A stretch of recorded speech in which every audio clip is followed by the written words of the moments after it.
মাহৰ ভিতৰত আমাৰ আত্মসহায়ক গোটৰ বাইদেউসকলকো আমি 10,000 টকা দিবৰ বাবে বিহালী সমষ্টিত এই টকা বিতৰণ কৰি এই আঁচনিটোৰ শুভ উদ্বোধন কৰিছো। পঞ্চায়ত ইলেকশ্যন অসমত শেষ হৈ যোৱাৰ লগে লগে আমি এই আঁচনিৰ টকা অসমৰ সকলো আত্মসহায়ক গোটৰ সদস্যক আমি দিয়াৰ ব্যৱস্থা কৰিম। ইয়াৰ লগে লগে এইবাৰ আমি আৰু এটা ভাল আঁচনি লৈছো। ইমান দিনে ৰেচনৰ দোকানত আমি মাত্ৰ বিনামূলীয়াকৈ চাউল পাইছিলো। এইবাৰৰ পৰা 1 অক্টোবৰৰ পৰা ৰেচনৰ দোকানত আপোনালোকক আমি দালি দিম বজাৰতকৈ 25 টকা কম দামত, আমি আপোনালোকক চেনি দিম বজাৰতকৈ 25 টকা কম দামত, আৰু আমি আপোনালোকক নিমখ দিম বজাৰতকৈ 10 টকা কম দামত।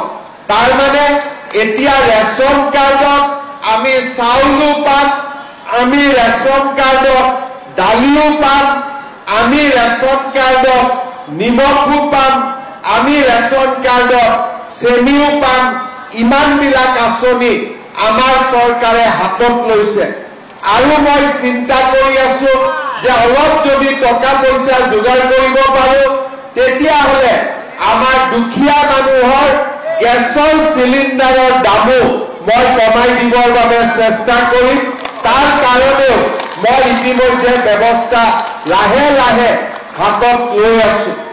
এইবাৰ আমি আৰু এটা কথা চিন্তা কৰিছো যে আমাৰ যিবিলাক ল'ৰা ছোৱালীয়ে মেট্ৰিক পৰীক্ষা দিয়ে, বছৰত আমাৰ ল'ৰা ছোৱালীয়ে মেট্ৰিক পৰীক্ষা দিয়ে, মেট্ৰিকৰ আগত ল'ৰা ছোৱালীয়ে নোট কিনিব লাগে, কিতাপ কিনিব লাগে, কলম পেপাৰ পাঠ্যপুথি কিনিব লাগে। দুখীয়া মানুহে এইবিলাক কৰোঁতে বহুখিনি টকা পইচা যায়।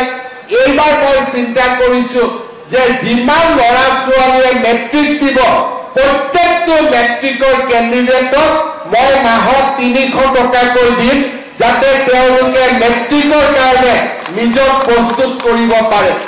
ভিতৰত আমি নিৰ্মাণৰ কাম শেষ কৰিম। ইয়াৰ লগতে পশ্চিম কাৰ্বি আংলং জিলাত ৰঞ্জনপঙৰ পৰা আমটেঙলৈ 23 কিলোমিটাৰ ৰাস্তাৰ নিৰ্মাণৰো কাম দ্ৰুত গতিত আজি আগবাঢ়ি গৈ আছে।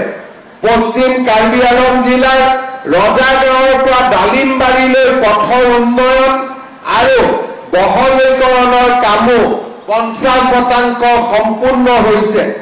80 কোটি টকা ব্যয়েৰে 25 কিলোমিটাৰ ৰাস্তাৰ কাম এই অঞ্চলতো চলি আছে।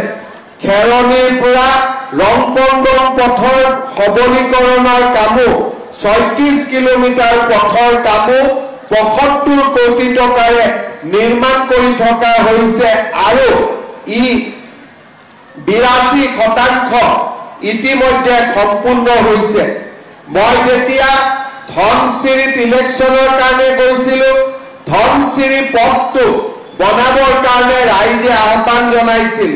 আজি আমি ধনচিৰিৰ পৰা ডিফু পথৰো নিৰ্মাণৰ কাম দ্ৰুত গতিত চলাই আছো আৰু 74% কাম আমি ইতিমধ্যে সম্পূৰ্ণ কৰিব পাৰিছো। ইয়াৰ লগে লগে আমি এই বছৰতে ডিফুত আমি কেঞ্চাৰ হস্পিটালৰ নিৰ্মাণৰ কামো শেষ কৰিম আৰু কেঞ্চাৰ হস্পিটালো আমি আপোনালোকক জানুৱাৰী মাহৰ ভিতৰত আমাৰ দুখীয়া ৰাইজৰ বাবে আমি মুকলি কৰি দিম। ইয়াৰ পিছৰবাৰ মই যেতিয়া কাৰ্বি আংলঙত আহিম, কাৰ্বি আংলঙৰ ভেটেনাৰী কলেজ, কাৰ্বি আংলঙৰ এগ্ৰিকালচাৰ কলেজ আৰু কাৰ্বি আংলঙৰ সৈনিক স্কুলৰ নিৰ্মাণৰ কামো আমি আগুৱাই লৈ যাব পাৰিম। অৰ্থাৎ আজি কাৰ্বি আংলঙত যিমান কাম হৈ আছে অসমৰ কোনো জিলাতে ইমান কাম হৈ থকা নাই। অকল মাত্ৰ আমাৰ কাৰ্বি আংলঙতে ইমান উন্নয়নৰ কাম চলি আছে। আজি মই কাৰ্বি আংলং স্বায়ত্তশাসিত পৰিষদক ধন্যবাদ জনাম যে ৰংহাং ৰপি ৰংবেৰ প্ৰতিমূৰ্তি আমাৰ ৰজা আৰু ৰাণীৰ প্ৰতিমূৰ্তিও আজি নিৰ্মাণ কৰা হৈছে আৰু এই প্ৰতিমূৰ্তিও অলপ আগতে মই উদ্বোধন কৰি আহিছো। কাৰ্বিসকলৰ শ্ৰেষ্ঠ নিপতি আছিল ৰেংবংহম আৰু এই ৰেংবংহমৰে আমাৰ ৰাণী আছিলে ৰাণী কাৰেং তকবিবি।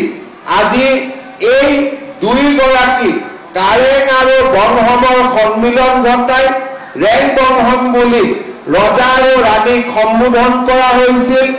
আজি দুয়োৰে প্ৰতিমূৰ্তি আমি কাৰ্বি আংলং জিলাত উদ্বোধন কৰিবলৈ পাই সঁচাকৈ আনন্দিত হৈছো। মই আপোনালোকক এটাই কথা কম যে আজি আমাৰ কাৰ্বি আংলঙত প্ৰগতি আৰু উন্নতিৰ এক নতুন সূৰ্যোদয় হৈছে আৰু আমি সকলোৱে লগ হৈ এই কাৰ্বি আংলং জিলাত লাহে লাহে আমি অকল অসমৰ ভিতৰতে নহয় ভাৰতৰ ভিতৰতে এখন শ্ৰেষ্ঠ জিলালৈ আমি ৰূপান্তৰ কৰিব লাগিব আৰু সেই ধৰণে আমি কাম কাজ কৰি যাব লাগিব।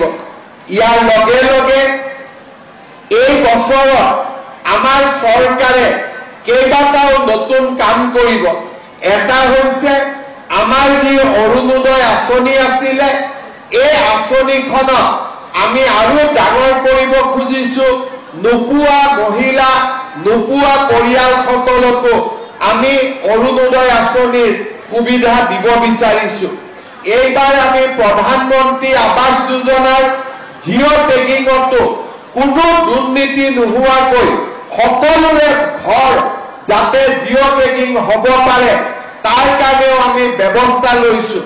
অহা 2 মাহৰ ভিতৰত আমাৰ আত্মসহায়ক গোটৰ বাইদেউসকলকো আমি 10,000 টকা দিবৰ বাবে কাৰ্বি আংলঙলৈ মই নিজে আহি এই টকা আপোনালোকৰ ওচৰত বিতৰণ কৰিম। ইতিমধ্যে আমি বিহালী সমষ্টিত এই টকা বিতৰণ কৰি এই আঁচনিটোৰ শুভ উদ্বোধন কৰিছো। পঞ্চায়ত ইলেকশ্যন অসমত শেষ হৈ যোৱাৰ লগে লগে আমি এই আঁচনিৰ টকা অসমৰ সকলো আত্মসহায়ক গোটৰ সদস্যক আমি দিয়াৰ ব্যৱস্থা কৰিম। ইয়াৰ লগে লগে এইবাৰ আমি আৰু এটা ভাল আঁচনি লৈছো। ইমান দিনে ৰেচনৰ দোকানত আমি মাত্ৰ বিনামূলীয়াকৈ চাউল পাইছিলো। এইবাৰৰ পৰা 1 অক্টোবৰৰ পৰা ৰেচনৰ দোকানত আপোনালোকক আমি দালি দিম, বজাৰত